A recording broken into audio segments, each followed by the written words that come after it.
Hello everyone, it is Trail from Polka Dots Paint and Cake Batter, and this is a video that's been kind of like, I guess, long time coming.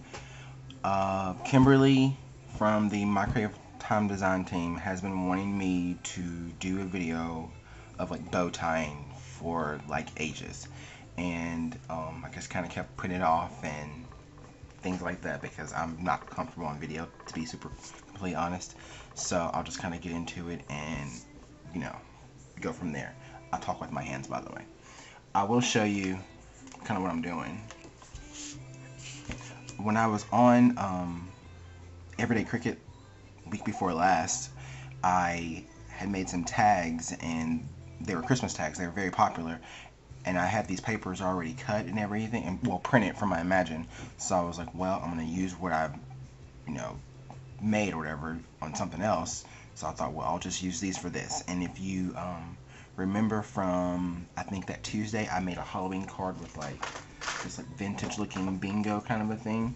Well, they're all printables. They're here. And I thought, well, since they're basically really cheap to produce, because I print them from my printer, and I don't have like anything special. It's just a HP, what is it called? Like CM something 201 or whatever. It's a Photo Smart. It's a photo printer. But I think it prints this way because it has like the separate ink tank. So there's like a cyan, magenta, yellow, black, and there's a photo black. So that's why I get a pretty decent quality or whatever. And I printed these on vintage cream cardstock from Paper Tray Ink. I think that also helps because cheaper cardstock, like I think this, no, I printed some somewhere on cheaper cardstock just to test it out and see what I liked better, and the vintage cream definitely works better. Neither here nor there. I'll kind of jump into it. This is my little crepe paper trim that I made, and I decided to do like different kinds of ribbon on the tags as an illustration for what I was doing. I did these beforehand because I didn't want to make, this like 40 minutes long, but I'm going to tie this one right here with satin ribbon because I think it's one of those that kind of gives everybody like a little bit of trouble or whatever. So and then I'll go back and I'll try to show you one with like grosgrain. And I'm not using anything special here, with the exception of this chevron ribbon, which is May Arts, which is, much higher quality than what you're going to get from, Ribbon Boutique or whatever. So I have my tag here, and I'm just going to do a couple of finishing touches before I get to that point. Let me bring in, I have some pearls from Prima. I did a little bit of surgery to them because I don't need the whole thing, obviously.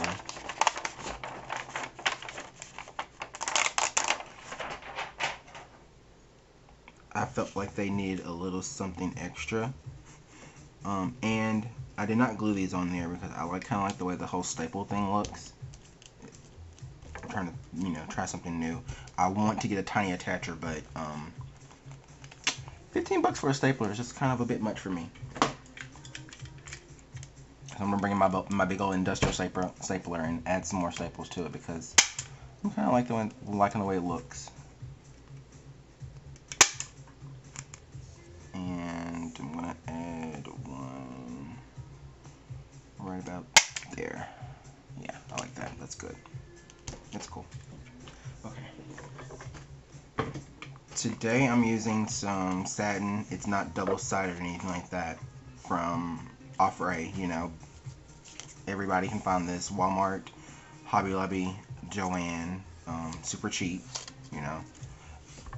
if you go to Joann, I will recommend that you like take a Hobby Lobby ad, especially when they have their ribbon 50% off, because you can get this for 50% off as opposed to paying $3.99 for it or whatever have you. I will add to that though, I highly prefer Paper Tray Ink. You get what you pay for. It's a much better product. But whatever, neither here nor there.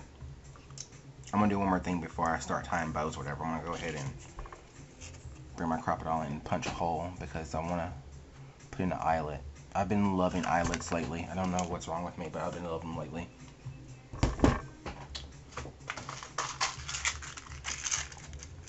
If anybody knows where to find like black ones and brown ones and things of that nature, like of a decent size, let me know because I'm in dire need of some.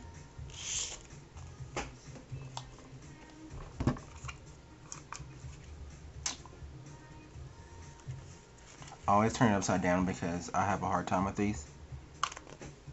Yeah, that's good. Okay.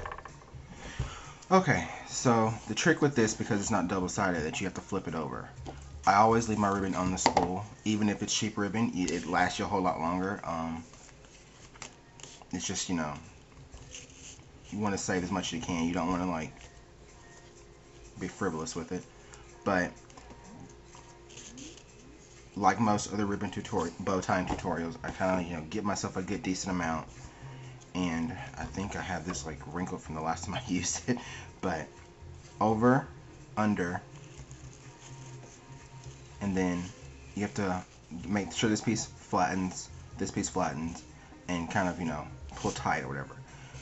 I'm turning it because I like it kind of facing towards me or whatever, and it also kind of ends up determining, like, you know, how your bow ends up or whatever. But the side that's attached to your spool is going to be on the top. I have chubby fingers, but it still works out for me. That's the side that you want to make your loop with. This is your first loop. Pinch it really good or whatever. And I did this for pretty much all of my bows. Nothing different on any of them. And then you want to keep the satin still facing that side. Pull through just enough to kind of lock it in place. It looks horrible now, I know. I'm going to give this one a little bit more. And then I'm going to turn it, because you want the satin obviously facing up. Then I'm going to bring this down because I want this to go down this way. I'm pulling it back in because that was, like, you know, those loops are way too long. And then I pull tight again a little bit, not super tight, just tight enough to kind of, you know, start locking it in place or whatever. And then this is about the size I want my loops to be. And so I kind of, you know, pull really hard, kind of holding the center down and keeping, so make sure the bows stay kind of fluffy or whatever. Fluffy. And that's basically it. Nothing, you know, outside of that. I'm happy with that, and I'm really surprised, you know, first time, especially working with satin ribbon. And then, very important, nice ribbon scissors for snipping. These are gingers. I'm not sure if you can see that, but they're gingers. Get them when they're on sale, and you want to trim it at an angle to keep it from fraying.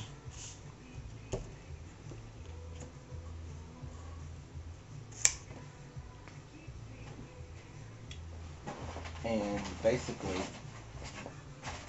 I threw it away before I could show you. It slipped into my garbage can.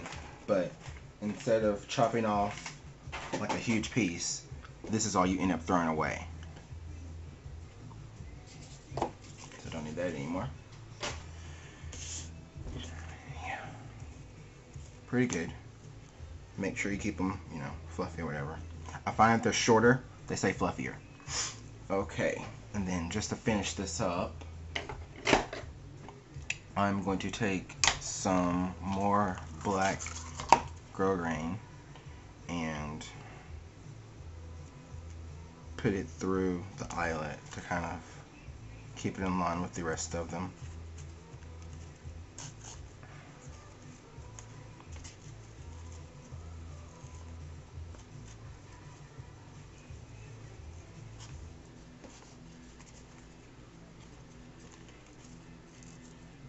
Okay, that's pretty good.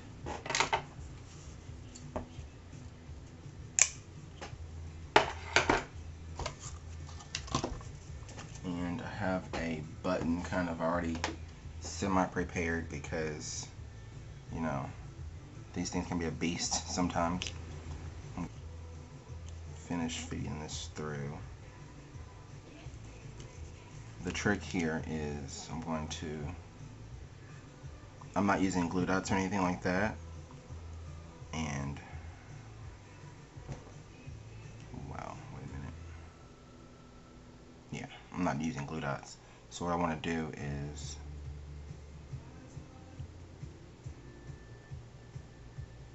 and I know this button does not exactly match. It's the closest thing I had to aqua, or not aqua, turquoise. Off of my colors today.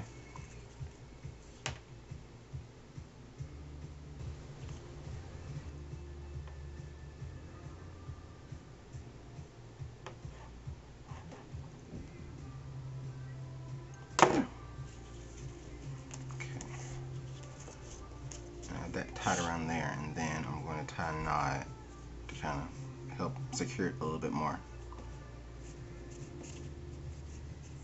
I kind of left my music running, so I hope that it's not like drowning me out, because I don't talk very loud. I'm very sorry about that.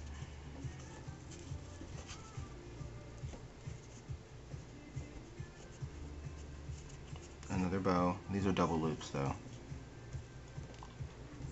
And I found that when I use twine, I like to kind of use double loops because I think it kind of makes it look better.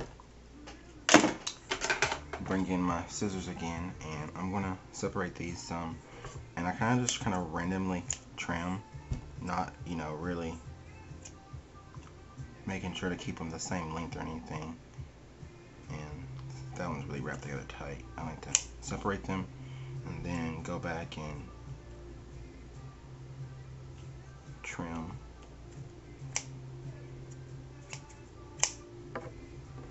I don't mind wasting this stuff because it's really cheap. I mean, I have a lot of it. And then to finish, go back up here and trim these one more time.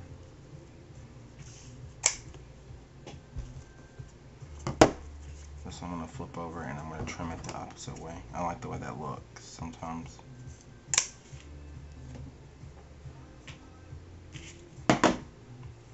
That's basically it.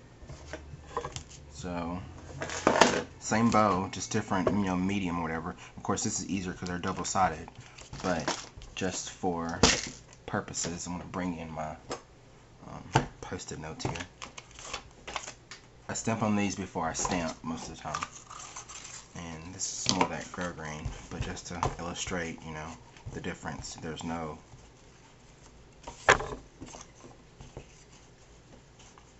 over, under, and pull tight. Even though you're not worrying about like sides with this, unless it's like, you know, a pattern grosgrain, you still want to make sure that your sides are like this goes flat and then this goes flat. And same thing, I always turn it to me because I always know how I want my bows to be orientated, and make my loop. Try to keep that, you know, fluffed. Go under.